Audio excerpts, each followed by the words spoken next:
Nahmedu ve nusalli ala Resulihil Kerim. Dersi Sünen-i Tirmizi'den. An Ayşe radıyallahu anha قالت كانت وسادة رسول الله صلى الله عليه وسلم التي يتجه عليها من أدم حشوها ليف أو كما قالت عليه الصلاة والسلام. Hazreti Ayşe radıyallahu anha ravi Peygamber Aleyhisselam'ın eçer yağdayını aytiye.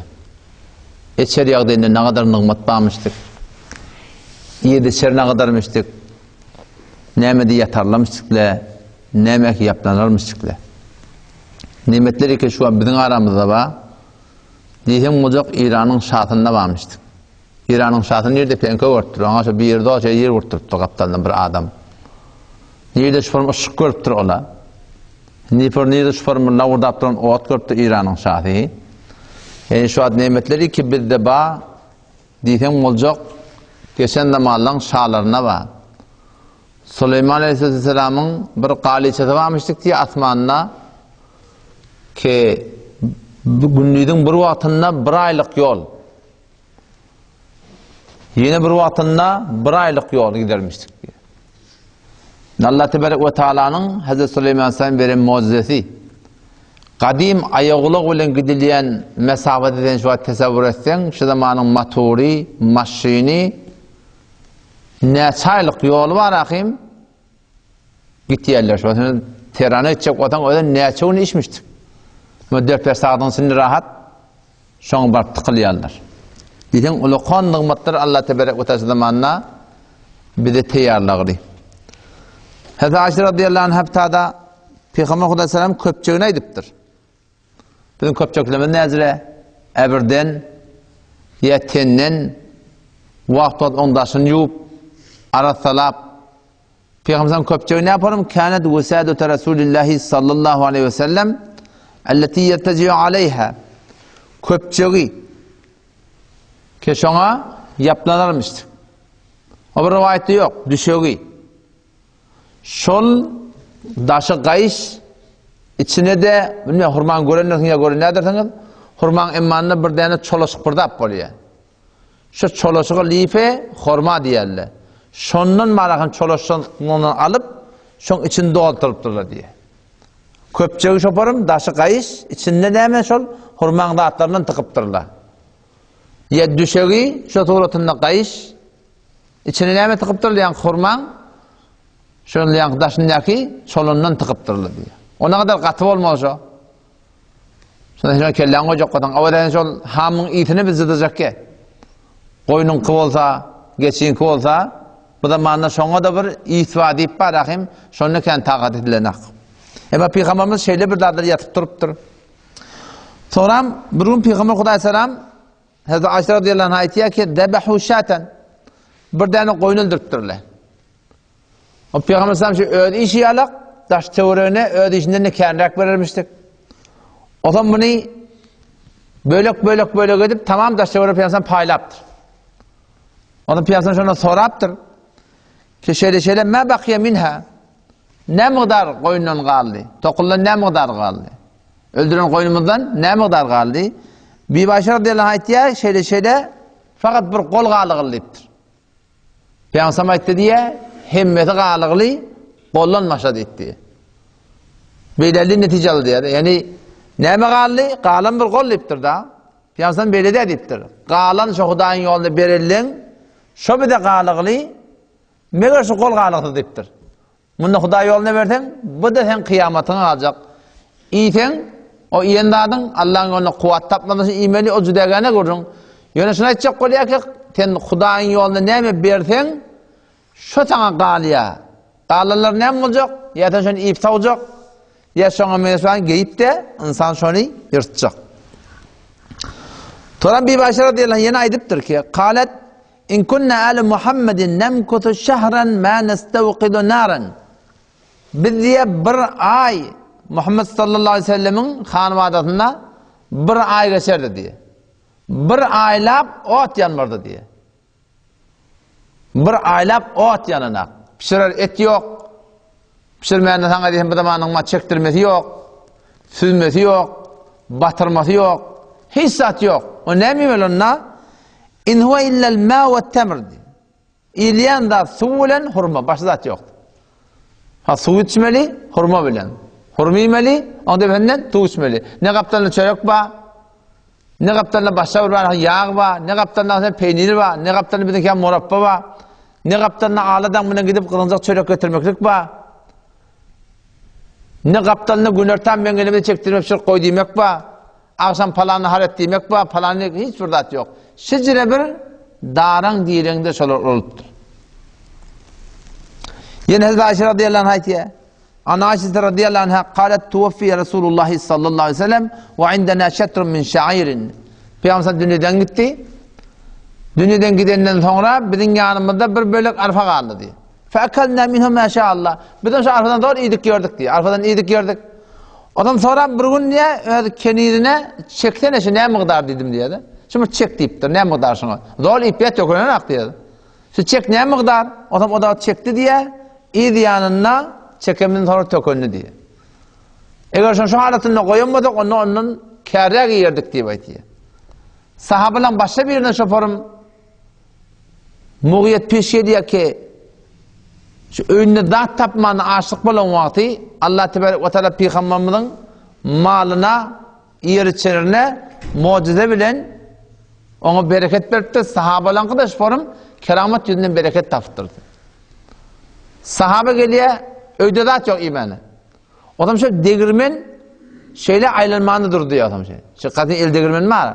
Adam şunu şeyle aylanmanı duruyor Allah sonra. Zol un çıkıyor diye şundan. Zol un çıkıyor. Şol alıp tuğla çıkıptı, alıp tuğla çıkıptı. Adam bir müddet şunu şeydik getirtirle. Adam sonra şunu için aşağıya ne hem kaşıtı un tökülen aksın. Buğdayda bir kıyamda aksın. Ne hem kaşıtı dağışı kaldırıp körellerine iki dağışın arasını birçe denem buğday varmıştı. Peygamber şunu aytti diye eğer teşin şahata koyamasanız kıyamata çelinmesinden çıkardırır diye. Çünkü Huda Tebarek ve Teala çıkarmadan çürüyüm buğdaya ihtiyacı yok. Bal vermeden çürüyüm balara ihtiyacı yok. Süt vermeden çürüyüm sığır koyuna Huda'ya ihtiyacı yok. Su aktırmadan çürüyüm Huda Tebarek ve Teala yağına ihtiyacı yok. Şu formda فَلَوْ كُنَّا تَرَكْنَهُ وَلَاكَلْنَا مِنْهُ أَكْثَرَ مِنْ ذَلِكَ. Eğer şunu şu öz haline koyan olsak onunla biz bundan kâriyak yerdik diye. Çektik diye, gördük diye, tolamından idanın niye? Tökönlü diye. Şimdi bir içer yağdaydaki kıyınçılıklar. İyere de at yok, içeri de at yok, yatyan yerde şeyde. Burada attı orta gelatı deröç ki ontada kıvert baran himmetini vermeye de var, köpsün taş çevreye vermek. Şimdi birini içer yağdayın kurduğunu, dasar yağdayın kurduğunu nezire, dasar yağdayın hakkında Peygamber öyle ettir. لَقَدْ اُخِفْتُ فِي اللّٰهِ وَمَا يُخَافَ أَحَدٌ ettir. Ben dasar yağdayın zahir ettiğinden tebliğ etmene gittiye, kafa ilan ya, kervanına var ya, içerler var, tamam tebliğ din etmene varanlar, ben şu kadar korkuldum diye, hiç kim şu korkulun nedir diye. وَلَقَدْ اُوْدِيتُ فِي اللّٰهِ وَلَمْ يُؤْدَ أَحَدٌ şıfarım, ben ediyet istirdim bana, teoptirle, vuruptirle, tükürptirle, kumteftirle, ihanet ettirle, şoförüm malakı namazı kıpcıqa mudahım ottirle, ne kadar naratı yestirtir, hiç kim benim kiyalak şoförüm diye naratı çoğuna yestirle nedir dedi. وَلَقَدْ اَتَدْ عَلَيَّ ثَلَاثُونَ مِنْ بَيْنِ يَوْمٍ وَلَيْلَةٍ bir aylap geçirdi diye وَمَالِ وَلِبَلَالٍ تَعَامٌ يَأْكُلُ ذُو كَبَدٍ Memmen belalar iradat yok diye. İlla şeyun yuvarihi ibtibelal. Bir adet tadı ki belalın koltuğunun aşağına şunu hulatabı diye günahın şumu diye hurmucuktur. Şuna mesela sudur, birdattır. Şey koltuğunun aşağına böyle şeyle haltada birdadı bolmalı. Şundan yerdik diye içerdik. Onun şu tayda Müslüman doğun bir diyeni bakın şun kun şundan ne diyor ki Allah Tebarek ve Teala bize beriptir. Şunun içinden kadir bilmek gerek. Eğer bağrımız veren bağırlaşsak zindagi kıyın ne? Zindagi ne mi kıyınaldığını? Zindagini bizim khasahaya nabezamız kıyınaldığını. Yok bütünlerde itlevler kendileri. Onun anırtı neyek var ya? Günah var ya. Olamalan bir gururunu eşittim. Olaytı acayip mesal oluyor ya. Akıllı adamlar en teçhizattan olukan mana alıyandırlar. Hayta adam akıllığını bilecek bolsaň, zindigi rozmerrede görüp beren zatlarından en tecik zattan ulaqan mana çıkaryan adamlar şol adamın akıllı adamlardır. Ama derya kenara gittik diye. Mevlana Behzadi Fıkhi gurunlarına aytýan. Biz diye derya kenara gittik diye, hem derya kenara baramda diye bir adam diye gaňra oklapdyr, gollap oklapdyr, gaňra oklap diye şol deryadan diye kefirdir. Şoňa mesada tutjak bolot edi.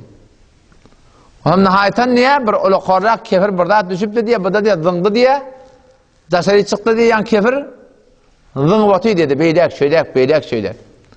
Men kelleme geldi diye hem şonna, şi canavar, kefir ya ürgenç, ya yayın, ya şoňa balyk. Şu Hudaý tebarek we taala şu giň derýatyň näki nygmatlara razy bolmany, daşardaky başga bir mahlugyň odadan dadından hantama bolup, wede başna näme bela getiripdi? Daşaryga düşüpdir o nygmatlardan. Inde de dol beleşe bekoti, ala nakymda öljek diýdi.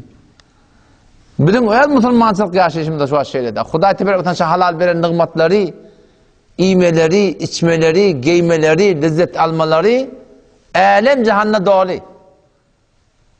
Tarihin Hudaý teala terine gitjek bolsaň pulla bermeli. Tirek çekecek bolsa bir pul vermeli. Arak içecek bolsa pul vermeli. Gumar içecek bolsa pul vermeli. Tiga çekecek bolsa pul vermeli. Şoňa menes halal zatlaryň köpüsi pullyny. Cehennem pul bilen tatyn aljak bolsaň. Hem interi mutmessani de cehennemde. Baýa pul verme bolýarsyň. Ine Hudaý tebarek we taala şu nygmatlarynyň içinde, şu nygmatlar bilen oňuşmany, Hudaý tebarek we taalaň haram diýen adyna, etmeliler diýen adyna biz barsak, şoň idinem bolýar, balyň kıyalak, kefirin kıyalak, on şeýle goýan bök bile tapylýar. Zindigi idinemi, perişaniyle tapylýar, narahatyla tapylýar idinden. Tamamy müşkilat-ı zindigi ki bizim jamamyzda, hanawatymyzda bar, şoň aňyrty iki da bar ýa. Ya men günämden şo, ya imtihan şo. Bu şuat nagadyr günä ekenini. Ötäňde bir murada aýtdyma. Tükana bardyň, Mesihiň filmine dawet edildi. Şinilen filmine dawet edildi. Rahat, musulman rahat bolar şu. Rahat da televizyon bilen dängur saza musiqi ki Peygamber lap men geldim şin dewmeden şirim diye. Hakynda ayet Kur'an geldi saza musiqiň hakynda. Bizim öýümizde rahatça kişilatla bolupdy.